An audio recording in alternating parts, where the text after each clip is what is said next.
삶에서 하느님께서 사람이 되어 오셔서 우리와 함께했던 그런 삶의 조건들을 다 긍정하는 이런 모습에서의 그런 특성들을 살아가는 것, 우리 이제 평신도로 사는 삶에 있어서도 그렇고 수도에 있어서도 보면 활동 수도회들의 모습에 있어서 보면 저런 것들, 저런 성향들이 강하지요, 그죠? 예. 근데 그 어떤 분들이 좀 그런 분들이 종말론적인 성격하고 이 육화적인 성격을 아주 이제 단순화시켜서 그것에 대해서 우열을 이렇게 따지는 분들도 있습니다. 예를 들어서 종말론적인 성격을 이제 기도하고 연결시켜서 오로지 기도하는 이게 가장 거룩한 모습의 특징이 강하다 보니까 성녀 마리아 막달레나의 모습처럼 그 예수님께서도 성경에 보면 마리아에 대해서 칭찬한 듯 이렇게 표현을 하시잖아요. 마리아의 몫이 귀하다, 그죠? 아무도 이것을 빼앗을 수 없다, 뭐 이런 식으로 칭찬을 하는 것처럼 보이니까 마리아 막달라나의 그런 모습, 또 관상적이고 기도에 하는 모습, 이게 더 우월하고, 또 마리아 막달레나와 한 집에 있었지만 더 열심히 봉사한다고 부지런히 일을 했지만 마르타 같은 경우 보면 예수님께서 약간 야단치는 듯이 이렇게 말씀하시는 그걸 보고서는 마르타의 모습은 마리아의 관상적인 모습보다 활동적이고 봉사적인 모습은 그보다 또 오히려 열등한 거 아니냐, 뭐 이런 식으로다가 설명하는 분들이 있는데, 그거는 이제 너무 극단적으로 해석을 하기 때문에 그러는 거죠.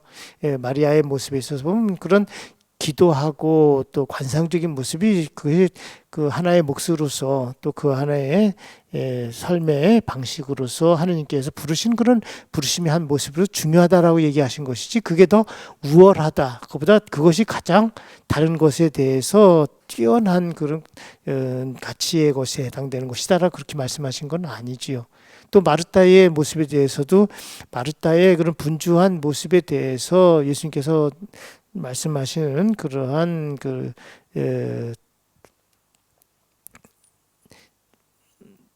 마르타에 대해서 그 예수님께서 지적하신 모습은, 일을 하려고 분주해서 예수님을 잊어버리고 예수님을 놓고 그냥 일 자체만 매몰되어 있는 그 태도에 대해서 나무라시고 지적하신 것이지, 마르타의 그 봉사하려고 하는 그 자세, 그게 잘못됐다고 말씀하시는 것은 아닙니다.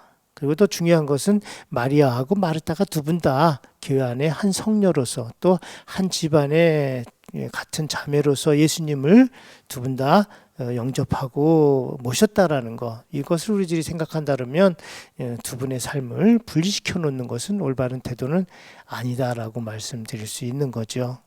그래서 교회 안에서 보면 지금 우리가 예수님을 따르는 데 있어서의 그런 삶의 태도에 있어서 종말론적인 것하고 육화적인 것 두 개를 이렇게 구분을 해서 이해하기 위한 설명을 하지만, 분리시키는 것은 올바른 것은 아니다. 두 개가 다 필요한 거고, 두 개가 다 서로 상호 연결이 되어지는 그런 삶의 태도를 우리가 갖추어야 된다는 거죠. 단지 각자가 갖고 있는 삶의 조건에서 하나님께서 부르신 그런 부르심의 모습이, 어떤 사람들은 조금 더 종말론적인 삶을 살도록 그런 삶의 조건이 갖추어지고 그런 삶의 방향으로 이끌어지는 분들이 있지요. 뭐 봉쇄 수도원에 계시는 분들이나 아니면 동정자로 사는 사람들, 또 아니면 다른 사람들과의 관계에 있어서 좀 더 희생적인 삶, 예수님의 십자가의 모습을 더 담도록 자신의 삶의 조건이 받아들여지는 이런 분들에 있어서는 이런 종말론적인 특성에 맞춰 사는 것이 더 필요할 수도 있고 더 다가올 수 있습니다. 또 반면에 가정을 이루고 또 다른 사람과의 관계를 통해서 예수님을 만나고 예수님의 말씀을 증거하고 살아가는 이런 모습에 있어서는 육화적인 영성에 또 따르는 삶을 살아야 되는 거죠. 가정을 갖고 있는 분들, 또 사회 안에서 노동을 해야 되는 이런 분들이 나는 기도가 더 중요하고 기도가 더 멋있어 보이니까, 그러니까 나는 가정도 다 팽개치고 또 이런 거 다 놔두고 그냥 앉아서 온전히 기도만 하겠다. 그것도 올바른 영성은 아닙니다. 이게 두 개 다 필요한 거죠. 이 두 개를 다 이루어야만 예수님을 온전히 만날 수 있기 때문입니다.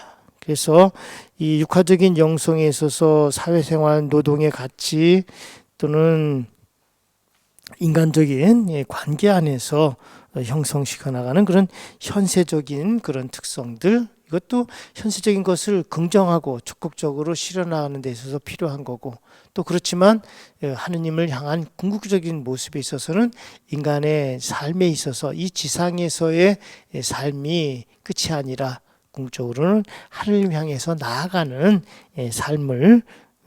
삶의 모습을 갖추고 있다라는 거, 이런 면에서 우리들에 있어서 이 두 가지가 다 필요하고 중요하다라는 것을 말씀드리고 싶고, 또 이런 그 설명을 통해서 지금 이제 좀 말씀드렸자면 그리스도교 영성의 특성, 또 그리스도 영성의 뭐 구분, 또 그리스도 영성의 뭐 개념들, 이게 설명을 쭉 말씀을 드렸습니다만은, 이런 말씀들 안에서 가장 핵심적이고 중요한 것은 이 지금 설명하는 이런 설명은 예수님의 말씀을 우리들이 이해하기 위해서 구분지어지고 개념으로도 이해하는 그런 바탕을 만들어 가는 것이지만, 더 전제하고 있는 것은 이 그리스도교 영성에 있어서 모든 것의 원천, 또 이 영성적인 삶을 진행해 나가는 그런 진행 방식들, 또 궁극적으로 우리가 지향하는 목적,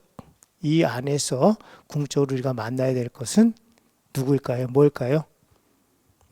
예수님입니다. 예수님.